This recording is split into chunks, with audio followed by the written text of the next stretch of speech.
के साथ साथ इसमें एक बहुत महत्वपूर्ण जो है वो ये देखिएगा आप, जो ये अलॉय व्हील के जो ये रिम है ये पूरा टूटा हुआ है। कितनी जोरदार ये टक्कर रही होगी। निसंदेह स्पीड एक मैटर जरूर था इस पूरे मामले में, जो मैं शुरू से कह रहा हूं, लेकिन इस हिसाब से गाड़ी का चलना यकीनन ऋषभ पंत बहुत एक पुर्जा कह रहा है कि हादसा भयावह था। यकीनन दर्दनाक है ये। देखिएगा टायर बचे, न रिम न अलॉय न कुछ बची हैं, तो ये तारें जो टायर के जलने के बाद। पंत आज भले ही स्वस्थ हैं, लेकिन एक बड़ी चीज जो आपको हम दिखा रहे हैं, ये स्पीड से आती हुई तमाम गाड़ियां, बिल्कुल हम उसी स्थान पर हैं जहां से ये सब शुरू हुआ। आज को आपको हम गाड़ी के पास भी ले जाएंगे, क्या कुछ हुआ है गाड़ी में, लेकिन उससे पहले डिटेलिंग में थोड़ा सा समझने की कोशिश कीजिएगा आप। अगर मैं एक बार फिर से आपको कैमरा पीछे की तरफ ले जाऊं तो आपको दिखेगा एक चौड़ा सा सड़क करीबन 4 लेन का, लेकिन यहां पर आते आते ये 4 लेन का जो सड़क है ये कम हो जाता है। अब इसका कम होने का कारण यहां पर एक नाला है जिसके ऊपर बनी हुई है एक पुलिया, पर क्या इस पुलिया को सेटल नहीं किया जा सकता था, या फिर यूं कहें ये बोर्ड होर्डिंग जो आप देख रहे हैं ये इसका एक प्रमुख कारण है। कई सारी चीजें हो सकती हैं, और NHAI के जो अध्यक्ष रहे हैं, जो अभी जो अधिकारी हैं, जिन्होंने एक बयान दिया है कि यहाँ गड्ढा नहीं था, तो मैं आपको दिखा दूं, पॉट होल सही कह रहे हैं आप, गड्ढा नहीं था, यहां पर तो सड़क ही नहीं थी। दरअसल ये देखिएगा जो इन्होंने पैच वर्क यहां पर करने की कोशिश की है, इसमें भी मिट्टी है और ये तमाम दिख रही है, ये 1-2 दिन पहले ही मात्र किया गया काम है। क्या कुछ हुआ है, क्यों ये कमियां होती हैं, ये एक बड़ा वजह हो सकती है किसी भी चीज की। यहाँ पर कुछ ग्रामीण भी हैं, इनसे भी बात करने की कोशिश करते हैं। जी मेरे भाई, आप यही लोकल रहने वाले? हाँ जी, हेलो जी आप लोकल? सर, यहाँ जो यहाँ पर एक्सीडेंट होते हैं ना, उनका मेन कारण ये है। बिल्कुल, मैं वही बोल रहा था। देखिएगा, और इन्होंने एक चीज इसमें की है, अक्सर जब भी हम यहाँ से निकल के आते हैं, हमें रोड पे चढ़ना है, हमें डर रहता है पीछे से कोई वाहन तो नहीं आ रहा होगा। सही बात। और जो ऋषभ जी की गाड़ी का एक्सीडेंट हुआ है ना, वो इसी वजह से हुआ है। बिल्कुल, मैं आपको बोल रहा हूँ, ये क्या ये बोर्ड होर्डिंग वाला जो है, जो इसका ओनर है, क्या इसकी वजह से ये है, या ये पुलिया? और ये अगर पुलिया है इसका कारण, तो क्यों नहीं इस पुलिया को यहाँ से हटाया जाता? ये यहाँ के लोकल है। इसका सर मैंने ये सुना है यहाँ के लोकल आदमियों से कि इसका मुआवजा वगैरह गवर्नमेंट ने दे चुकी है। अच्छा। लेकिन PWD या जिसके अंडर ये रोड आता है, NH वाले क्या कर रहे हैं, यहाँ पर आए दिन एक्सीडेंट होता है। तो इस वजह से जो भी बंदा यहाँ से आएगा, या गांव के लोग वहाँ से आएंगे सर निकल के, जो भी गांव के लोग वहाँ से आएंगे, उन्हें खतरा ही आता है। पीछे से कोई जो हाईवे चल रहा है, आप देख रहे हैं, इससे हाईवे स्पीड से गाड़ी आती हैं और वो यहाँ टकराती हैं, यहाँ पर टकराती है। मैं कह रहा हूँ ना, प्रत्यक्ष को प्रमाण की आवश्यकता नहीं होती। जो मैं कह रहा था आपको कि ये मुख्य कारण है, और ये तमाम ग्रामीण यहाँ पर हैं जो कह भी रहे हैं उस बात को, ये मानते हैं कि ये चीजें हो रही हैं और पिछले कई सालों से हो रही हैं। ये सबसे बड़ी बात है, गरीब की कोई नहीं सुनता साहब। ये चिल्लाते रहे, बोलते रहे, शिकायतें करते रहे, SDM DM लेवल, जल पेय निगम, ये यहाँ पर नहर जा रही है, सिंचाई विभाग, सबको इन्होंने लिख दिया, सबको बता दिया जी हमारे गांव वाले जा रहे हैं। अब मौतों की अगर संख्या बताए तो 5-6 ये बता रहे हैं, लेकिन अगर घायलों की बात करें तो करीबन आधा दर्जन 1 दर्जन से ऊपर लोग घायल भी हुए। ये तमाम चीजें जो हो रही हैं ये बताएंगे भाई साहब। यहाँ से काला तो नहीं आ रहा है? जी सर, क्या मुख्य क्या लग रहा है आपको? ये कब से शिकायत कर रहे हैं आप? सर मैं मई से वीडियो बना रहा हूँ उसकी, मई से भी कई महीने पहले की वीडियो है सर ये, जो मैं मई से तो मैं डालनी चालू की थी। उसके बाद मैं ऑनलाइन कंप्लेंट भी कई बार कर चुका हूँ सर NH से, मेरी कोई सुनवाई नहीं हुई सर, क्योंकि मैं यहाँ पे उठाता हूँ, मेरे सामने ऑफिस है, यहाँ से मैं जैसे ये होता है कुछ भी होता है। एक दिल्ली का लड़का मेरे सामने ऑन द स्पॉट में मरा था सर, यहाँ पे बाइक जैसे गड्ढे में गिरी, वहाँ पे डिवाइडर पे लगा जाकर। हाँ बताइए, वो गरीब था, उसकी आवाज नहीं कोई सुन पाया, इसलिए ऐसा हुआ। आज सर ऐसा होता है ना, गरीब की कोई सुनना है हुआ ही नहीं यहाँ पर, क्योंकि हम भारत में रह रहे हैं सर। यहाँ कोई गरीब तो एक ऐसा इंसान है, कीड़े मकोड़े से बदतर है सर। सही बात कह रहे हैं, बिल्कुल सही कह रहे हैं। ताऊ जी भी कुछ कह रहे थे? हाँ जी, हाँ जी, क्या हम कह ये रहे कह रहे 4 नहीं 6 मर लिए यहाँ। अच्छा। एक्सीडेंट तो हो लिया कम से कम 10 ही हो, सबको कह लिया, कोई सुनवाई नहीं। अब ये देखो, ये देखो, ये देखा हमने। इसमें देखो, अब स्पीड का तो पता होगा पंत को, भाई तेरी क्या थी। सही बात है। ये तो क्यों इतने ये टूटे, स्पीड तो बहुत होगी। हाँ जी। पर ये गड्ढे जो हैं ये कारण है यार। जब आप सड़क कोई अच्छी बनाएंगे तो आदमी स्पीड पे, और मर्सिडीज जैसी गाड़ी है,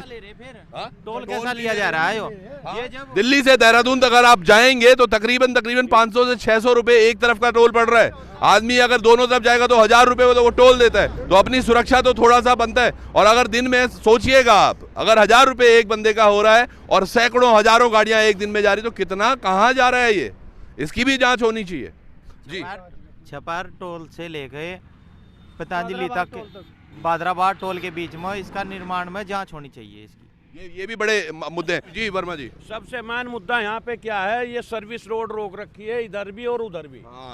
जैसे ही आदमी उधर से और इधर के लिए जाएगा या उधर से इधर के लिए जाएगा, एक्सीडेंट 100% होगा। बिल्कुल सही बात है। दिल्ली से और हरिद्वार तक 3 टोल टैक्स हैं, तीनों टोल टैक्स से वसूली कर रहे हैं, लेकिन कोई सुनवाई यहाँ पे नहीं है।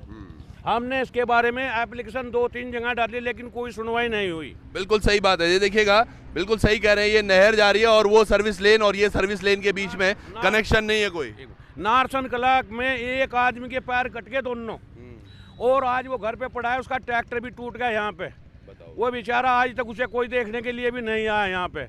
यहाँ पे अगर कैमरा लगाया जाए तो हर रोज एक्सीडेंट होता है, 1 या 2। कहना चाहता हूं, एक बार फिर से आप देखिएगा, ये अगर स्पीड थोड़ा सा आपको, मैं कैमरामैन थोड़ा अगर आगे आएंगे तो आपको देखिएगा ये स्पीड से ये नॉर्मल गाड़ियां आ रही हैं, और वो एक मर्सिडीज है जिसका कि बस एक्सीलेटर दबाओ, आपको पावर इतनी मिलती है कि आपको लगता है बस 2 से ढाई घंटे में दिल्ली से देहरादून कैसा पहुंचा जाए। और अगर वो यहां से आ रही है तो एकदम से उसको यहां पर अवरोध मिलेगा, यहां पर गति अवरोध होगा। और दूसरी बात, जो ये पैच वर्क किया गया है जिसमें केवल मिट्टी है, एक और कारण भी है इसका, आप समझने की कोशिश कीजिएगा। मैं आपको अगर थोड़ा डिटेलिंग में इस चीज को समझाऊं, यहां पर देखिएगा जो ये बैरिकेडिंग लगी हुई है सड़क की, ये ऊंची है और उसके बाद ये ढलान सी शुरू हो जाती है।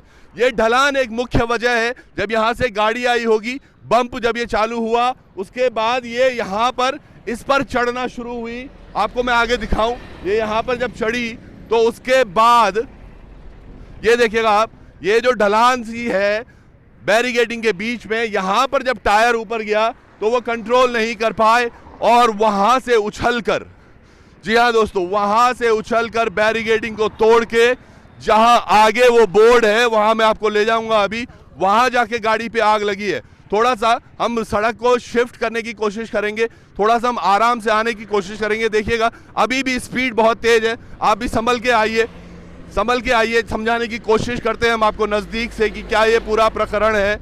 अब ये देखिएगा हम रोड की दूसरी तरफ जा रहे हैं, और ये मैं सर कैमरामैन अगर देखेंगे, ये वो चीज है जो मैं बात कर रहा था, ये स्लोप है, और इस स्लोप से जब गाड़ी आगे को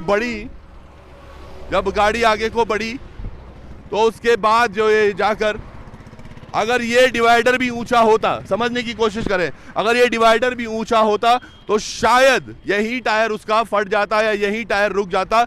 लेकिन ये पूरा स्लोप है, और ये स्लोप की वजह से कहीं ना कहीं ये गाड़ी यहां से, क्योंकि वहां उनको बचाना था, और यहां से ये उछल कर, देखिएगा आप सब लोगों ने वो सीसीटीवी फुटेज देखी होगी, वो सामने के उस मकान से ली गई है, और यहां से वो निकलता हुआ वहां जहां वो ट्रॉली मुड़ रही है वहां जाकर आग लगी है। तो आप समझिएगा किस तरह से, और अभी हम गाड़ी के पास आपको ले चलते हैं, अब दिखाएंगे आपको कि किस तरह ये हादसा हुआ है।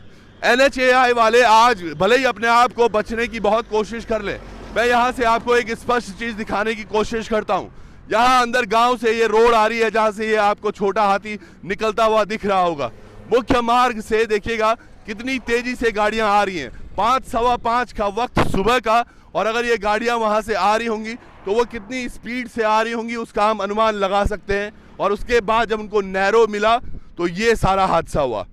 मुख्य वजह वो एक है, और दूसरा है ये पैच वर्क। देखिएगा आप, यहाँ से कोई डिवाइडर, ये डिवाइडर मैं इसकी बात कर रहा हूँ, अगर ये ऐसा ऊंचा होता तो शायद यहाँ टायर नहीं चढ़ता, लेकिन चढ़ने की पूरी जगह है, और इसलिए ये सारा हादसा हुआ है। यहाँ देखिएगा तमाम बैरिकेडिंगों को तोड़ते हुए, और वहाँ जहाँ वो बाइक अभी जा रही है पीछे, अगर आप देख पा रहे होंगे, तो वहाँ जाकर आग लगी है।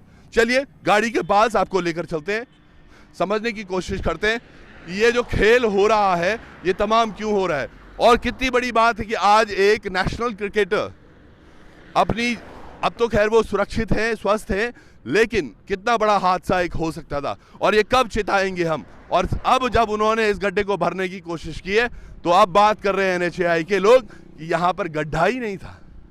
चलिए गाड़ी पर आपको लेके चलते हैं, थोड़ा दूर करो ना। हाँ, तो अब आ चुका हूं मैं गाड़ी पर। ये देखिएगा किस हिसाब से ये पूरा चीजें हुई है। मैं आपको दिखा दूं, ये काफ़ी मजबूत होता है किसी भी गाड़ी का जो चेसिस होता है, चेसिस पे ही गाड़ी बनती है और इसका भी हाल बुरा है। और ये हुआ किस लिए है, वो जो डिवाइडर हम आपको दिखा रहे थे, जहां से वो स्लोप शुरू हुआ वहां से ये डिवाइडर पर चढ़नी शुरू हुई। और अगर वो स्लोप नहीं होता पहली चीज, तो शायद ये आगे बढ़ती ही नहीं, ये सारी घटना ही नहीं बढ़ती। इसके साथ साथ इसमें एक बहुत महत्वपूर्ण जो है वो ये देखिएगा आप, जो ये अलॉय व्हील के जो ये रिम है ये पूरा टूटा हुआ है। कितनी जोरदार ये टक्कर रही होगी। निसंदेह स्पीड एक मैटर जरूर था इस पूरे मामले में, जो मैं शुरू से कह रहा हूं, लेकिन इस हिसाब से गाड़ी का जलना, यकीनन ऋषभ पंत बहुत भाग्यशाली रहे। इसमें कोई भी एक ऐसा आइटम नहीं बचा हुआ है जो जल के राख न हुआ हो, खाक न हुआ हो। तो आप देखिएगा, और जब भी हम इस तरह से रिपोर्टिंग करते हैं यहां का, देखिएगा ये इसमें है ही नहीं, अलॉय ही नहीं बचा हुआ है। तमाम चीजें आप देखिएगा बिल्कुल धू धू करके जली होगी ये कार। कुछ भी इसका ऐसा अवशेष बचा नहीं है जो इसको एक बड़ी गाड़ी या लग्जरी गाड़ी का रूप दे सके। आप सब लोग भी जब सड़कों पर चलते हैं तो अपनी भी सुरक्षा रखिए। ये भी देखना होगा कि कहीं कोई आ रहा है, कोई जा रहा है, इन सब पर हमारी नजर भी बराबर बनी रहनी चाहिए। अब इस पूरे मामले में NHAI कितना दोषी है ये तो हमने आपको दिखाया। आप अपने कमेंट में राय भी जरूर दीजिए, कौन दोषी है या कौन नहीं। जुड़े रहिएगा लोकार्पण पर। बहुत बहुत धन्यवाद आपका। नमस्कार।